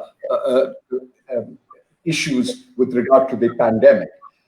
This has resulted in, I think this is what the questioner means, some kind of a destabilization in society. Is the government, are the public authorities equipped to handle this kind of crises? And if not, what can be done? Zaidis, for example, PRI, what kind of advice would you proffer the government in this regard? How to contain possibilities of social unrest emanating from the various factors in relation to COVID-19? Zaidi? Look, that's a very difficult question, and it's really a political Yeah, I question. understand. But, Okay, and I don't think we are. I don't think that is my area of expertise. If you'd like to ask me a question on, how that would impact your economic impact, or maybe your trade impact, I would like to offer. In fact, it might be useful to reflect on what Dr. Rubana Haq said about the prospects of the RMG sector, and she was somewhat despondent. But I think I'd like to put it this way: look, a crisis is a terrible thing to waste, and Bangladesh has shown that in crisis it really rises. And here is one crisis again, like the one in 1990. We are in a crisis, and we will recover from this crisis even better. And this crisis creates the opportunity to do some of the things, to take some of the radical steps in policy. Social protection is an area where we need to do much more than what we have done. We've been moving in the positive direction. As a percentage of GDP, we are putting in 2 to 3% of GDP, but now it is time to put in double that, because we need to put a lot of money into cash transfers. This is not the time. All analysts, global analysts, tell you that this is not the time to think about deficits, fiscal deficits. The United States of America has doubled its fiscal deficit in this 1 year. All countries, most of the developed countries of the world have been throwing the kitchen sink at this COVID-19 crisis. Bangladesh budget shows a modest increase in its deficit. What we have got is a lot of central bank policies to stimulate lending, but not enough spending. The fiscal burden needs to be increased, and there has to be more spending going to save lives and livelihoods. In terms of the RMG sector, I've got 3 points to suggest. One is we've been tied to two large world markets, the European Union and the United States.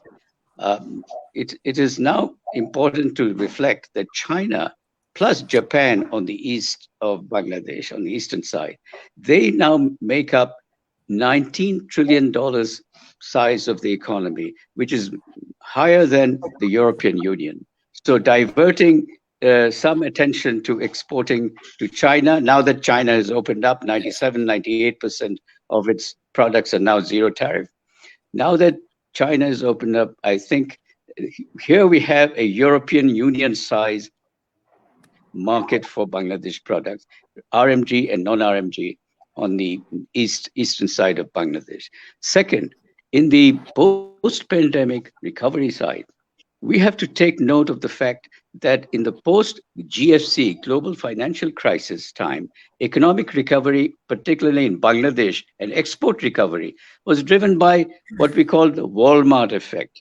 Bangladesh is exporting basic garments, and Romano knows that 75% of their exports are in 5 items. These are mostly basic garments.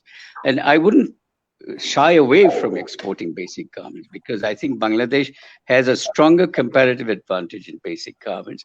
And in these crisis times, in the post-pandemic time, I think these basic garments demand will be falling much less than what the higher value added garments demand will. And so I think staying with this item where we have strong comparative advantages should not be a problem. I think I would And here is the good news, which Dr. Rubana has told us, which is that they have been able to withstand this order cancellation, and they have recovered 48% of these. That shows that Bangladesh government sector now has some pricing, what we call monopoly power in economic theory. It's not monopoly, but some influence on the market, because Bangladesh is no longer an insignificant player in ready-made garments. 6.5% of the world export market, apparel export market, is now controlled by Bangladesh. So it's no small player. So I think they should be able to have some pricing power in the future. That was one concern of Dr. Rubana all the time, that we are not able to negotiate. Now it shows that they have some pricing power. And in the future, if they move to China and Japan, which are now about $19 trillion market, just higher than the European Union, I think that's a destination where ready-made garment exports and non-garment exports can really prosper in the future. So that's an opportunity that is shining on this particular sector. Thank you. I have a question for Ms. Rashida Chaudhary. The question is, you've said that digital divide needs to be closed, of course. I mean, that's like motherhood. Everybody has agreed that it needs to be closed. But for that, you need investments. Now, if investments are unavailable, what other means are there for us to be able to close this divide? Do we have other options? Thank you. This is what we have been, and I suppose the government has also been thinking, because of the infrastructure issues, the capacity issues. We have been facing this, widening of the digital divide. But there are other means, like, what has been said already. We have our people, 97% of our people have access to mobile phones. And it's not that difficult to, transform those into 3G, 4Gs.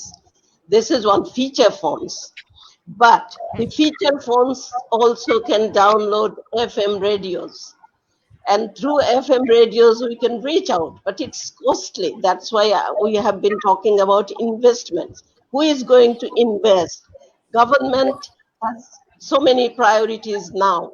But if the mobile phone companies, the providers, they can come up with their CSR funds to invest here to lessen the burden of the common people for using the mobile phones. Instead, we have recently seen in the budget the national investment that there are increase in internet services, increase in price, which is probably the government will withdraw. But this is also one side public investment, the other side private investment. Both are needed. Okay, thank you. Haider, there's one question for you. You have said elsewhere that multinational companies, to protect their own interests, are pushing for slower recovery from pandemic lockdowns. Now, for electoral reasons, US President Donald Trump and his base would like quicker, earlier normalization. So do we have a situation where big business and the Republicans,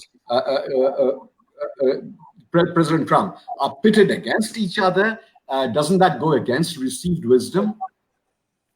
Indeed, I think that's an excellent question.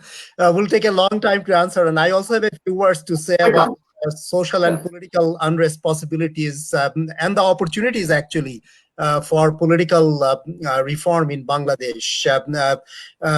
But I am a technocrat in economics, certainly, and I appreciate Zaidi Bhai's remarks on that. And I have done some analysis, as I said, and I'm doing some more. But I will concentrate on politics and political economy. The situation in the US, which is not usually recognized by, I think, even very astute analysts in international relations, has been the following. Since at least the National Security Council's famous or infamous, depending on who you are, Memorandum 68, which basically was the declaration of Cold War in the US, and that was bipartisan. So in foreign policy, so far, US really had a bipartisan policy consensus, which had, of course, mixed effects in the rest of the world, to say the least. But today, there is a real split in what I would call the ruling class in the US. The big business, the big capital in the US, although, again, I mentioned it, I think, in the same piece from which you quote, they are more oriented towards science, certainly physical and biological sciences, and they are, in that sense, more rational than Trump and his followers. But they also have a strategic outlook that is not very different from the strategic outlook of the Cold War. It's just that the enemy has been replaced. China was a very poor country during the Cold War, so it wasn't a contender of any sorts, except in rhetoric. But today, China is a real competitor, and Russia is mentioned because there are ideological advantages to be had from that. And there is, I think, also Cold War thinking in terms of Eastern Europe, Ukraine, what Russia calls its near abroad. And that is not altogether a very good thing for world peace, I would say. But there is this real split today. But scientifically speaking, certainly you have to practice caution in terms of protecting the health of people, to have appropriate public health policies.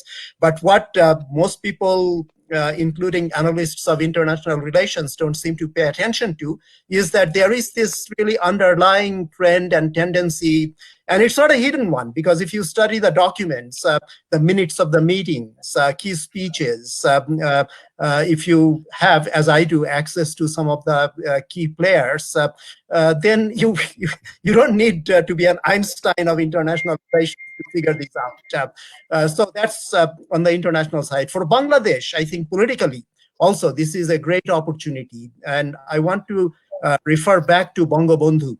Bangabandhu, of course, was partial to his own party, Awami League, but he also had a great wisdom to ask people who were genuine patriots but did not belong to his party to come and participate. I'm very saddened by the departure of Kamal Lohani, who, by the way, was my favorite uncle, along with Fateh Lohani and my aunt Husna Banu Khanum. But he invited Kamal Lohani, who did not belong to Awami League, to actually run Bangladesh radio after liberation. And he always had links with true patriotic people, and had enough real sense. He made his share of mistakes, no doubt, but he also had the sense that he could mobilize these forces. And I think his daughter, our Honorable Prime Minister, has a similar opportunity today. It's also an opportunity to identify who the true patriots within Awami League are and how best to use them, who the true patriots in civil society are and how to use them, and also to just act in the self-interest, interest of political self-preservation, because there are enemies of the regime, not always the ones that I think have the best interest of our country in mind. And just to survive, the government, I think, should think very seriously about these and mobilize the true patriotic forces at all levels of society and polity. Thank you. Thank you. Thank you. Okay, now there are several sets of questions. These are actually comments that are critiques of government policy, critiques of the policy, but seeking a way out of the impasse. The critique is that there has been over-dependence on the RMG sector in the past. Why have we come to a situation where 83% or whatever is dependent on RMG? So what about diversification? Is that the way out? We have already discussed it a bit, but Zaidi, because there are several questions on this, could I ask you to respond very briefly the wherewithal, Okay. our wherewithal, our capacity to diversify? Okay. Excellent question. Okay. Now, we have been crying hoarse over this export diversification. Now it's the top national priority. The Prime Minister has even emphasized we need to go for export diversification. The problem is everybody talks about it. When it comes to doing something about it, there's much less traction there. And we have identified what the fundamental problem is. When it comes to the ready-made garment sector, as I said, there's a trade policy for the ready-made garment sector. There's a free trade channel that has lasted for since early 1980s. But for the non-ready-made garment sector, all the other products that we produce and export, they are actually, they have the dual option of either exporting or producing for the domestic market. Okay, they're not 100% export-oriented industries. So when they have a choice between exporting and selling in the domestic market, they have to assess the profitability of each market. And clearly, the profitability, due to the high tariff protection provided for domestic import substitutes, it turns out that export incentive is just not there. We have measured what we call the exchange rate, real effective exchange rate for exports versus real effective exchange rate for import substitutes. And import substitute get a much higher, something like 30–40% above exports. So if you give exports the 5%, 10% or 20% subsidy, it still doesn't match the 90%, the tariffs and supplementary duties that domestic import substitutions get.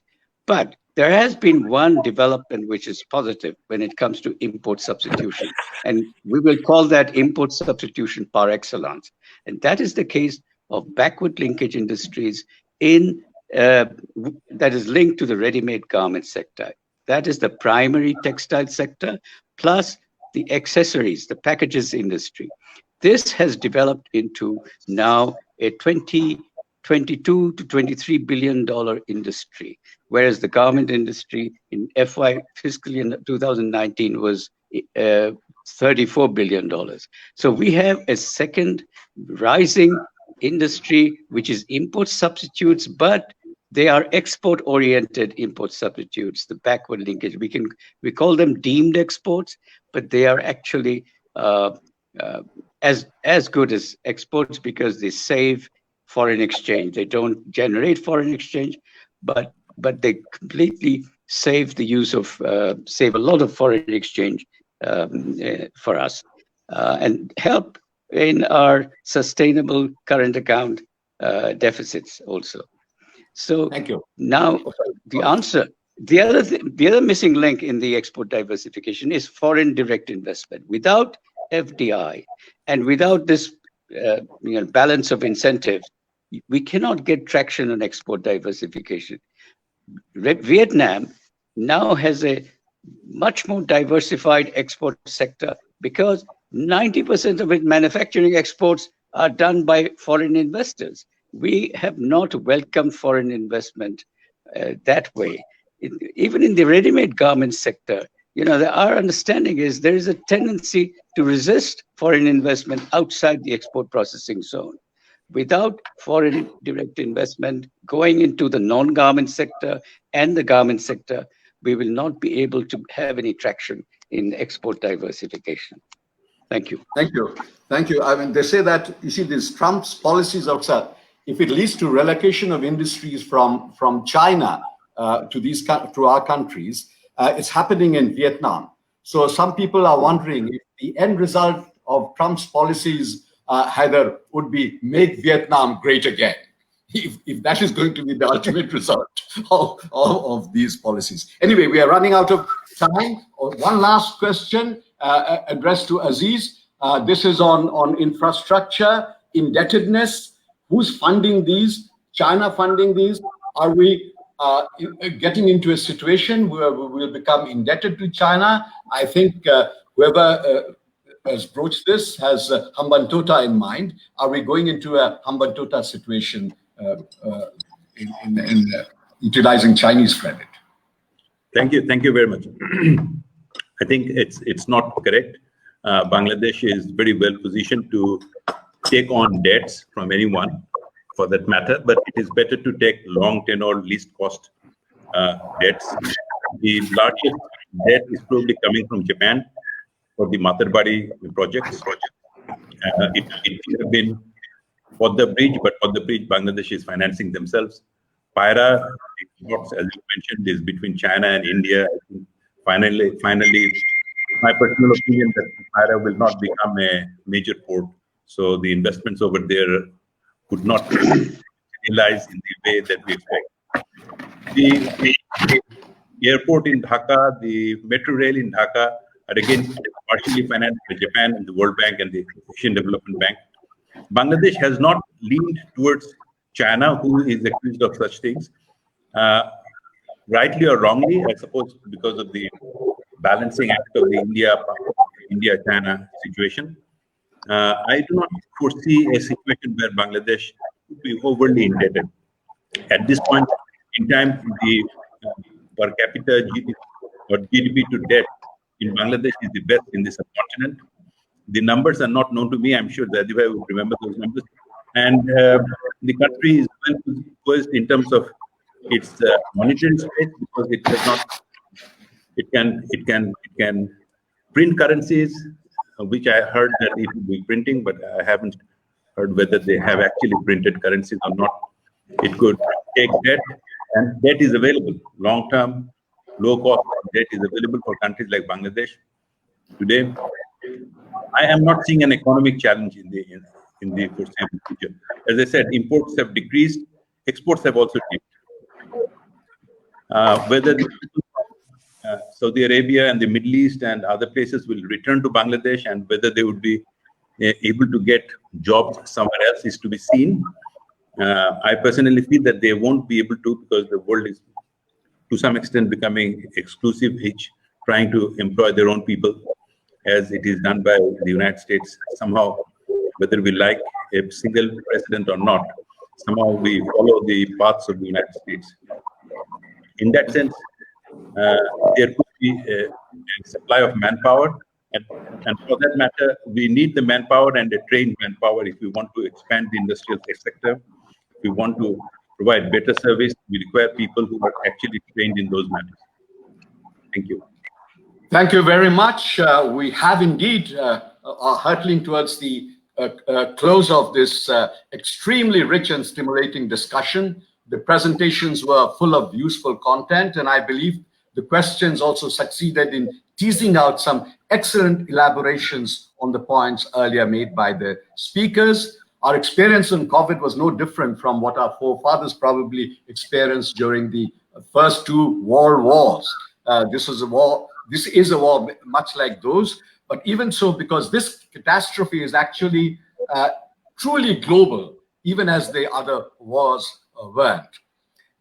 The recovery is a process, it's not an event. It will be gradual. All of you have provided situations how to revamp, reboot, and reskill ourselves to convert these challenges into opportunities. This is a hill that we have to climb, and waiting will not make it any smaller. The substantive webinar is closed now. I shall give the floor to Nahar Khan, Executive Director of Cosmos, to wrap up the event. Nahar, you have the floor. Thank you, Chair. The success of the webinar has been truly remarkable. On behalf of the Cosmos Foundation, I would like to congratulate the speakers, Dr. Zaidi Sattar, Ms. Rashida Chaudhary, Professor Haider Khan, Dr. Rubana Haq, and Mr. Muhammad Aziz Khan for their thought-provoking contributions. Our success is also greatly owed to our audience, those who listened in, asked questions, and will spread the word to friends and peers. I would also like to express my heartfelt gratitude to Dr. Iftikhar Chaudhary for his wise and skillful conduct of the proceedings. What we have experienced on this occasion is most definitely a significant contribution to knowledge and understanding. The Cosmos Foundation would make every endeavor to combine the takeaways in the best way we can and circulate the contents so that many more can benefit from your efforts. This would include media, researchers, think tanks, our policymakers, and everyone out there who is curious to know and learn. As we can perceive, COVID-19 will remain a continuing challenge, which will require continuing response. A single event or webinar on this issue is not sufficient. This, therefore, does not mark the end, but the beginning of our examination of the implication of the phenomenon and how best our society can respond.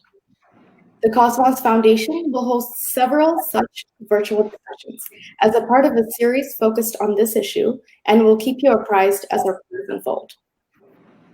Our main goal would be to ensure that despite this challenge and any others of this kind, we can focus on talent development, reskilling, retooling, and re-education, and also build our intangible assets and social capital in order to tackle the challenges of COVID-19, so that Bangladesh can continue its journey along the path of progress and prosperity. I would also like to thank the teams at UNB and Dhaka Courier, who have served as our media partner and knowledge partner, respectively. Once again, I would like to express our gratitude to our expert panelists for a rich and engaging discussion on the impact of COVID-19 on Bangladesh, Prognosis for Recovery. I thank you all for your support and for joining us this evening. We are in your debt. Thank you and good night. Good night. Good night. Thank you. And thank you. Thank you, Cosmos. Good night. Thank you. Good night. Good night.